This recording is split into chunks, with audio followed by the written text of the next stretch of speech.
Nice to see you all.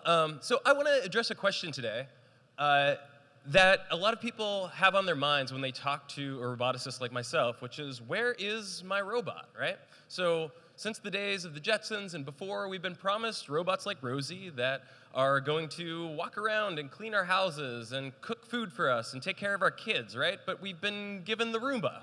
And the Roomba's great. I really like the Roomba. But it's not cooking dinner for me, right? And so what accounts for this enormous difference between the promise of robotics and where we are right now in the field? So first, I have some good news, which is that roboticists like me, we really are making progress. We're not just stuffy academics in our ivory tower.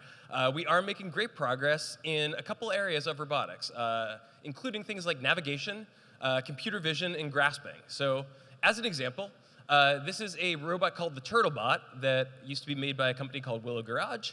And you can see it driving around with an RGB camera feed on the left. And on the right, you can see it's using its laser scanner to do what's called SLAM, simultaneous localization and mapping, where it's building a map of the environment, and it's able to localize itself with respect to that map. This is a very well understood technology at this point. We're still improving it all the time. But it's something that's very well understood and could just be deployed out in the real world. On the vision end, thanks to deep learning, there have been huge strides in our understanding of how to do perception, even in really crowded, noisy scenes like this scene in New York City. You can see this is a detector called YOLO, you only look once. It's detecting in this crowded scene people, umbrellas, cars, streetlights, with a reasonably high degree of accuracy. This is something that even 5, 7 years ago, we were really not very close to. And finally, manipulation, right? So grasping is a key technology that is going to be needed for robots to do anything. And this is another fairly open problem. And again, thanks to advances in deep learning, we've made really stellar progress on this problem in the last few years. So this is a particular system called DexNet from Ken Goldberg's lab at Berkeley. And what it does is it uses an RGBD camera feed to look down at this very cluttered set of objects. And by the way, grasping and clutter is sort of the holy grail of grasping. And it looks down, picks an object that it wants to pick up, decides which of its two grippers, either the suction gripper or the pinch gripper, it wants to use to pick them up, and then picks it up and puts it in the bin. And it has something well over 95% accuracy in doing this, which again, compared to what we were looking at even a few years ago, is really just off the charts. Okay, so this is great news, right? I mean, it seems like we have navigation to get Rosie around your house. We have vision for her to understand what's going on around her in the visual world. We have grasping, so we have a robot, right? Well, unfortunately, the bad news is everything else that glues together those parts and really makes a robot work is really, really hard. And we can come up with a long list of these. One is that generic manipulation, other than grasping, like operating a vacuum cleaner and worrying about the cord coming off it, et cetera, is much, much harder than just a task like grasping. Hardware is expensive, right? This is a very practical concern, but especially like a legged robot, not just one on wheels that could go upstairs in a house, for example, can be hundreds of thousands, if not over $1 million, right? Economies of scale will help this, but this is a serious problem right now. Robots also have impoverished sensing. In some ways, they're better than us, right? Like, we don't have laser scanners that are millimeter accurate telling us where things are in the world, but we have a huge advantage, which is skin, right? Really high fidelity, tactile sensing and force sensing that tells us a lot about the world we're manipulating, and robots have no analog to this currently whatsoever, and it's a huge problem for doing a lot of manipulation tasks. There is also just the question of integration, right? Putting all these parts together is not just a software engineering job. It's a really difficult research problem. So I could keep listing all these things, but I think the things I've talked about so far are mostly things that can be solved with enough time, engineering, economies of scale. Even the generic manipulation problem in a specific environment like a lab or a car factory, we see robots deployed to do really complex things. It's just they only work in that really constrained environment. So what I want to talk about today is what I think is the most interesting challenge, and of course the one that I work on as sort of a research question, which is the question of customization. And once we get all these other issues worked out, I think this is still going to be the bottleneck that we have to deal with to get robots into the home and the workplace. And the question is, how do we customize robots to do things in the real world, in particular environments, following people's particular preferences for particular tasks that we might not even have thought of that people want them to do, right? And this is a very hard problem.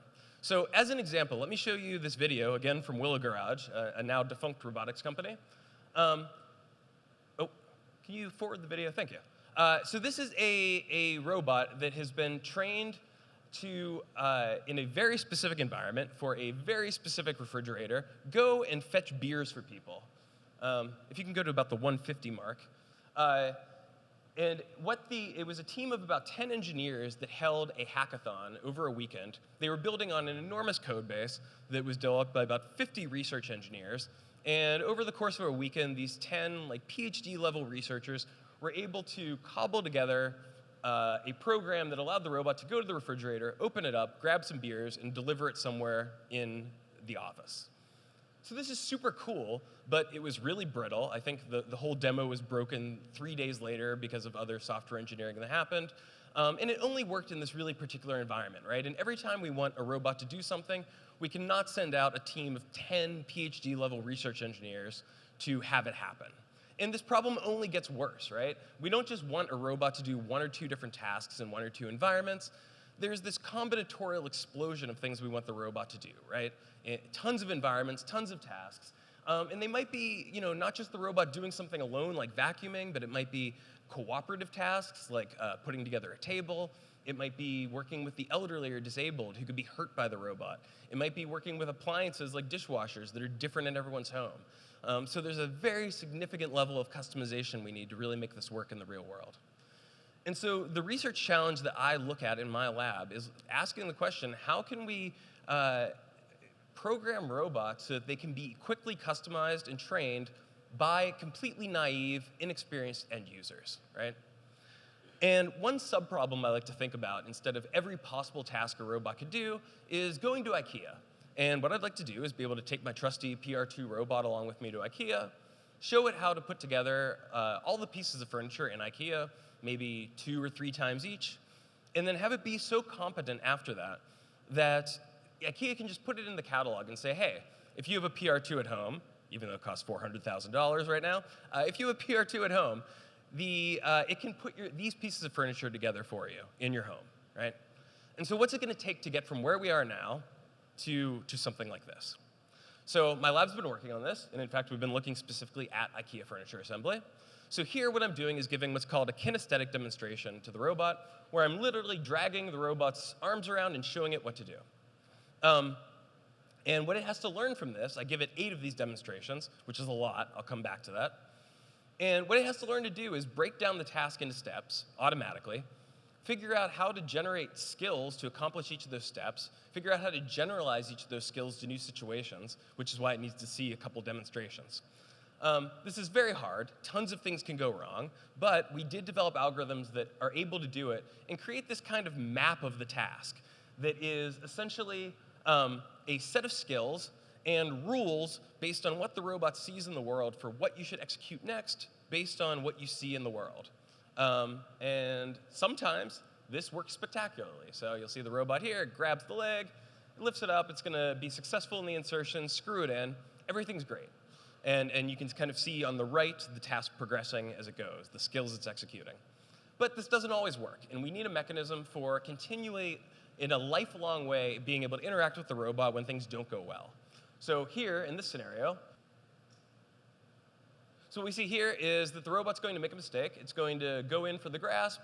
I give an interactive correction where the robot makes a mistake. I'm able to hit stop and just have and show the robot how to fix the problem it had. And by fixing the problem, the robot can learn from that correction, and it can figure out how to do better in the future. And what we'll see here is that now when it encounters similar problems in the future, it has integrated that problem into its task map. And now it misses a grasp, and it's able to identify that, and now it has the skill to re-grasp from that interactive correction I gave it. Here, we'll see another scenario where the leg's too far away, and it tries to grasp it, but it gets stuck, and it knows this strategy now to sort of grasp it at a closer location, bring it toward itself, re-grasp it where it wants. Right? So it's this interactive way over time to refine the agent's behavior. So we were really excited about this. It's super cool.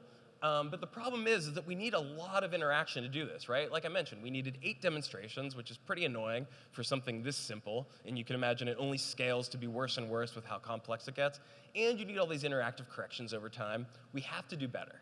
So a lot of the open research questions that we're looking at now to really get these things out into the world in a way that people are going to want to use them is really looking at 3 core questions, which is how do we gather and use data more efficiently? How can the robot poke around the world and learn on its own without burdening the human at all? And how can the robot know when it knows enough, when it can be confident that it's actually going to behave correctly and, more importantly, behave safely so that people actually want to have this in their homes and feel safe around it? So I just want to talk about a couple sort of emerging research directions that we are working on and that in the field are really heating up and that a lot of other people are working on as well. So one is a technique called active learning. So this is where, instead of asking the human for another demonstration, the robot tries to, on its own, generate queries that it thinks are going to be highly informative to itself. So the nice thing is it's not as burdensome to the user because the human only has to give feedback about what it thinks about what the robot's doing. It doesn't actually have to correct or show it anything. Secondly, the robot can reason about its own uncertainties and pick things about, that'll help it know what to do where it's most highly uncertain. So for example, if the robot wants to get to a shelf over here to pick up something, it can ask the human, hey, what do you think about this trajectory? And the human could say, well, I don't really like you walking in front of me when I'm watching TV. And the robot can use that information to update its internal model about what it believes about the human's preferences and do better in the future. And so this is a less burdensome way for the robot to interact with the human. In another case, we've also looked at a different kind of active learning, which is called interactive perception, where the robot pokes around the world and just tries to understand it without even interacting with the human. So maybe it's seen a human interact with a stapler before. In blue here, we see some models that it guesses about how the stapler might move. And just by coming up with intelligent ways of poking around at the stapler, it can figure out what the most informative action to take might be, and it can very quickly reduce its uncertainty about how the stapler works. When we're collecting demonstrations, we also want to keep in mind that we're not just working with data. We're actually getting it from a real human being, right? And there are things we can take advantage of because of that. So humans are great at learning from other people because they're able to pick up on all these very subtle social cues, things about facial expression and gaze, for example. So we've been developing deep learning algorithms in my lab that allow us to detect, just from an RGB camera, where someone is looking or what object they're attending to, or if they're in a condition that's called mutual gaze, of looking at the robot, which has meaning in the human-robot interaction literature. And we're trying to figure out ways to use this gaze information to be more sure about what people's intentions are when they're demonstrating something, correcting the robot, or when we're doing some type of cooperative task with the robot. One other thing we're looking at is using data from the web. So once again, humans are great at learning tasks, not from 8 demonstrations, but usually just from a single demonstration, because they have this enormous backlog of information in their brains from everything else they've learned and done during their lives. Right now, robots don't really have that kind of experiential database, but they do have Google, right? And so what we've been looking to do is, instead of giving 8 demonstrations of something, just give 1 demonstration to the robot of something like making a peanut butter and jelly sandwich. And you tell the robot, hey, I'm showing you how to make PB&J. And then the robot can use that as a template for how you want it to do it, your personalized way of making PB&J. But then it can Google and go on the web to fill in all the background details that that single demonstration is missing. And so it can look on YouTube for videos of people making PB&J and watch them. You wouldn't believe how many people make videos of themselves making PB&J on YouTube. There are thousands. It's incredible. You can go on Google and look for documents, like recipes for how to make PB&J, and it can integrate all this information together. And this is an area we're actively researching. And finally, I mentioned safety, right? We need robots that are going to act safely and correctly, right? So safe meaning they're not going to damage themselves, the environment, people around them. Correctly meaning they're going to do the things that people actually intended for them to do when they showed them these demonstrations.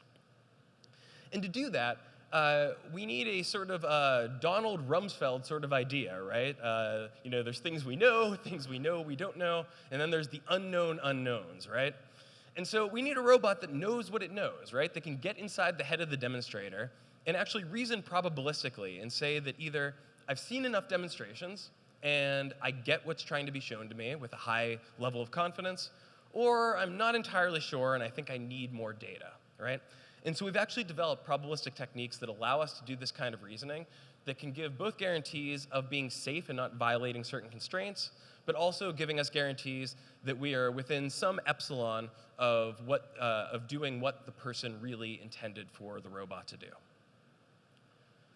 So, in closing, the challenge we're trying to address is, how can we get naive end users with no experience with robots the power, without writing code, to be able to customize their own robots in the home and workplace, right? And I'm putting all my money on the fact that the way to do this is that we have to develop interfaces that are going to allow people to teach robots through demonstration. It's the only way we can get naive end users to be able to provide this kind of procedural data to robots. You're never going to get end users to program. But there are caveats, right? We need to do this in a way that uses as few demonstrations as possible so that people actually want to use these systems. We need the robot to also be able to supplement by exploring autonomously to take away as much burden as possible from humans. And we have to make sure that we're acting safely and correctly so that we don't give robotics a bad name and so that people actually want to use these systems. So before I finish, I just want to thank all the graduate and undergraduate students in my lab that made this research possible. And thank you so much for having me today.